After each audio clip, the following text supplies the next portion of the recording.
بياعوك البياعين فلسطين فلسطين بياعوك البياعين. We are in London with Vyara Gylsen, who is a young broadcaster and activist. She has been in Jordan, but she tried to enter Palestine. And however, even she was forced to stay in Jordan, she made a very important documentary, very beautiful and professional documentary about the Palestinians who are living in that countries, who are refugees, have been refugees for decades in that country. And now I want to ask you, Vyara, why did you fall in love with Palestine? When did your commitment to this cause start? Hi. I got to know about the cause of Palestine not that long ago, actually. I was not a very political person. I didn't know much about current or world affairs. This happened because in 2014, when the war on Gaza happened, Operation Protective Edge, so-called, I have a friend who lives in Tel Aviv, a Jewish friend.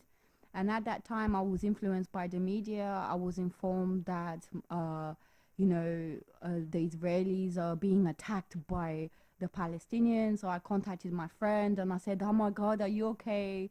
So I was very influenced by the mainstream media at that time. And when I contacted my friend, he told me, Vyara, don't listen to anything what they say. This is another excuse for my government to start another war in Gaza. So when I heard that, I said, oh, okay, I don't trust my government. You don't trust your government. Let me learn more about this. So after this moment, I started to follow the story meticulously. I was following the news every day, and I was just keeping up to date from the 3 young boys who were abducted allegedly by the Palestinians. And I just saw things escalating and just being really ridiculous. And then obviously the war started, and I was blown away. I was shocked. I was horrified. I wasn't able to sleep. I was learning more and more about the Palestinian plight, and my heart went out to these people, and I felt like some justice needs to be done, and I should be a part of doing it.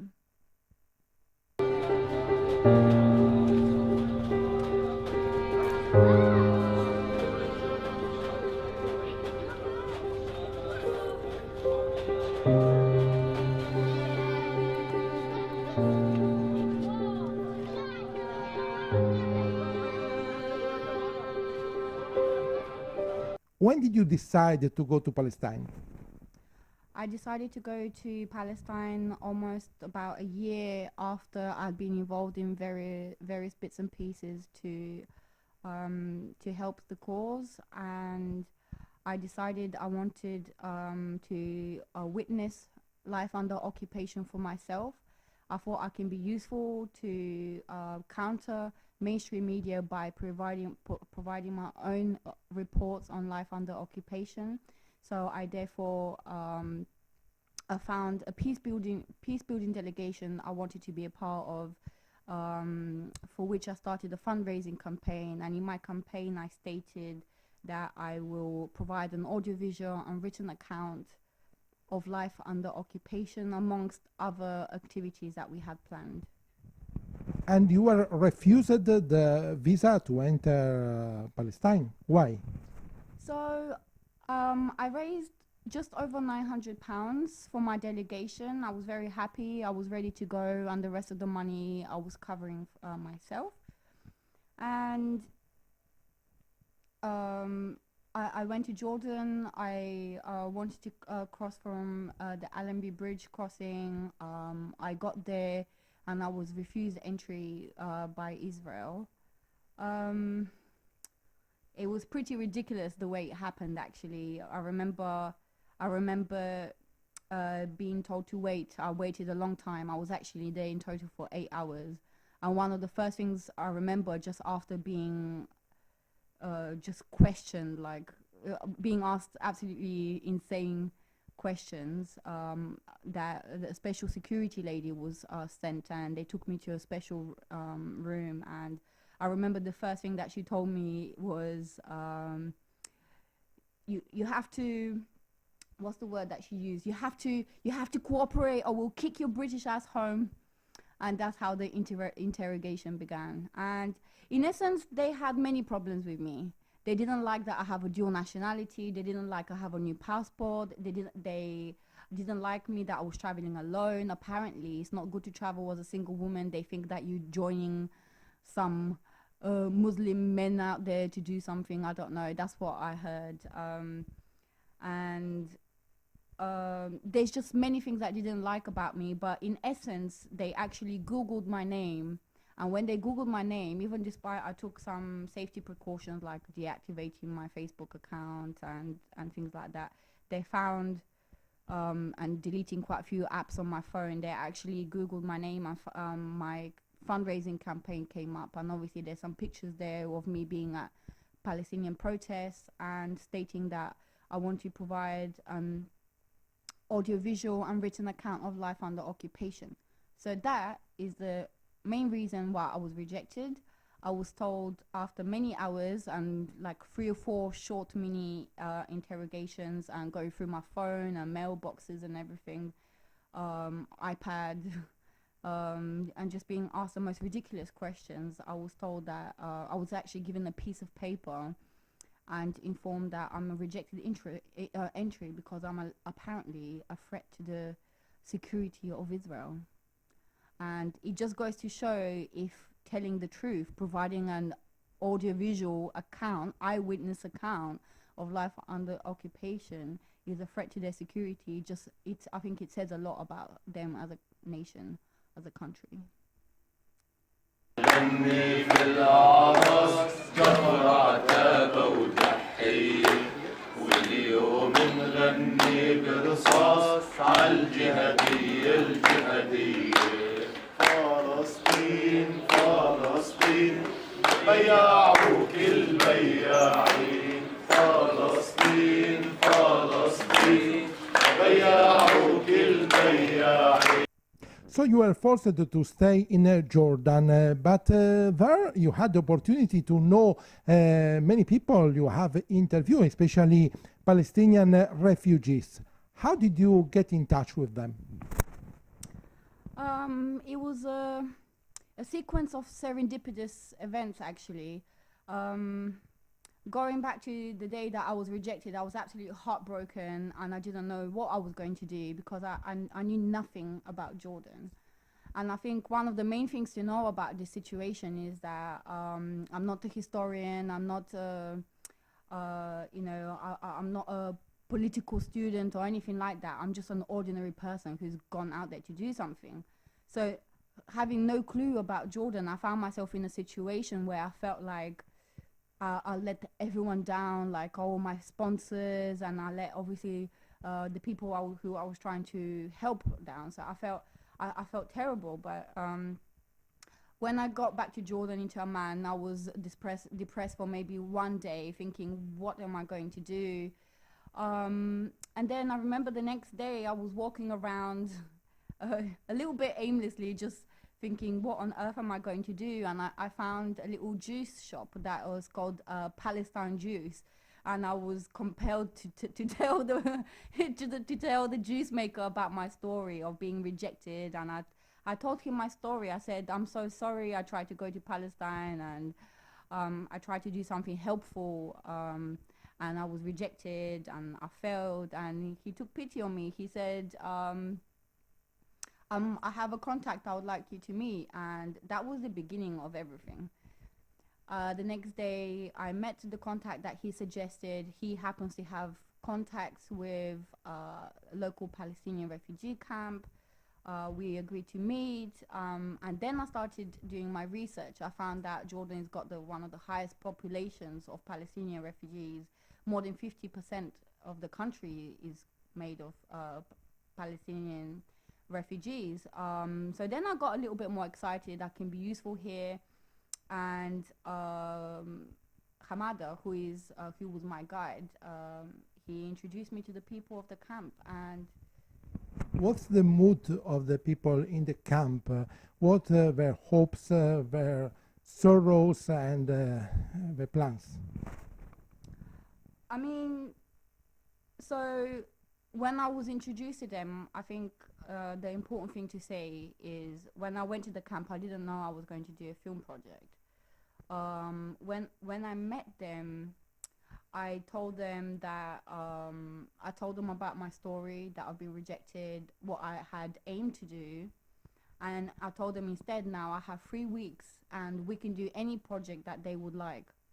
And what project would they like to do? And they told me that nobody has ever been to their camp to ask them questions to find out about their situation. So the mood in the camp is that they told me they felt like they've been forgotten about. They say a lot of people understand the situation about Palestinians in Israel, about Palestinians in the West Bank and Gaza, but not enough information is made known to people about Palestinian refugees across the world and the plight that they face. So yeah, they feel forgotten about and like nobody cares. And also it's an unofficial camp, so it's not recognized by UNRWA, and they don't get any support from the government or from the UN. So they've pretty much been left to their own devices without any support. So it's very frustrating situation. That's how they feel. And now you plan to go back to Jordan again? Yeah, as a result of this documentary, I found the project itself caught the attention of a filmmaker that I'm happy to be friends with and who I know, and I think this has influenced the start of a new project. This time, a much more professional project. It will look fantastic, I hope, and it will continue the theme of telling Nakba stories. So we're going back next month to do this much bigger and better project. Telling the stories of people who have experienced Nakba. Good luck, and I hope one day we will allow to enter West Bank. I hope so. I just have a feeling that I may have had up to 10-year ban, and it costs a lot to find out exactly how long I've been banned for. So if anybody wants to be my lawyer and find out for me, then you're very welcome. Contact me.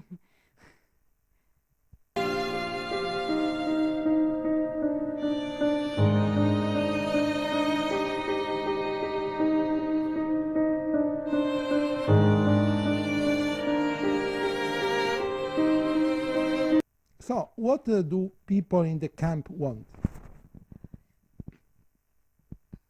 Again, I don't want to claim to be speaking on the behalf of everyone in the camp, because as much as I feel close to their issues and I have relatively okay understanding of what is affecting their lives, it's much better for them to speak for themselves. However,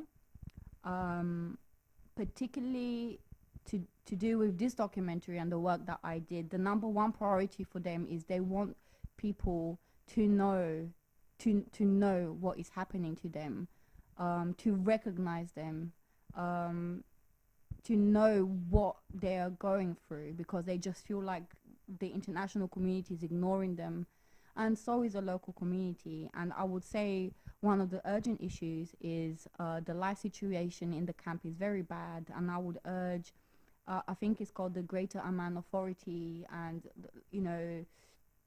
the Palestinian representatives in the government and just the Jordanian government in general, to urgently take a look at all of the factors that are impacting them to have a less than acceptable human life standards. So this urgently needs to be looked at. They need to have some kind of support. The situation is dire. For example, one of the things that I'm very passionate about as a youth worker, I'm a youth and community worker by profession.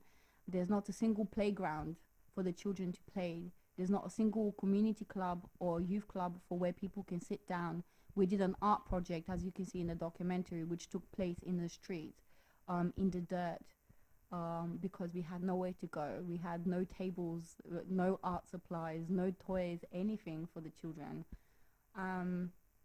So yeah, I would urge for people to share their story, take interest. We are also working on starting a fundraising campaign for the camp. So we're in the process of figuring out what exactly we'll be fundraising for. So keep an eye out for that as well. That will be in the description of the documentary. Share the documentary, share their message across the world. That is the message that they wanted to show to the world. And of course, again, some help from the Amman authorities would be great. Thank you.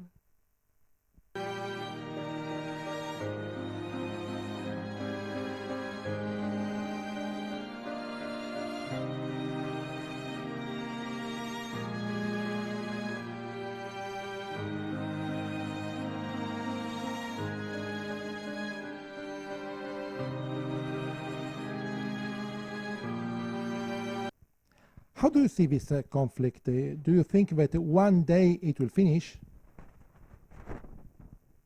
I think obviously this is a very difficult conflict to claim to know the solution of, and I don't think it's my place to claim such a solution.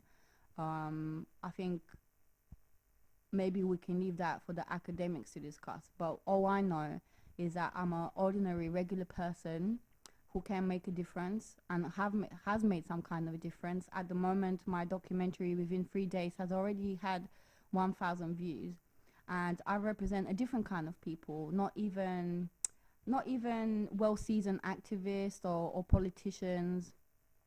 I think I represent ordinary people who can make a difference to people's lives by caring about something and going out to do something. So for me, I can't claim to know the solution to such a conflict. Of course, there's a lot of debate about one-state solution, two-state solution.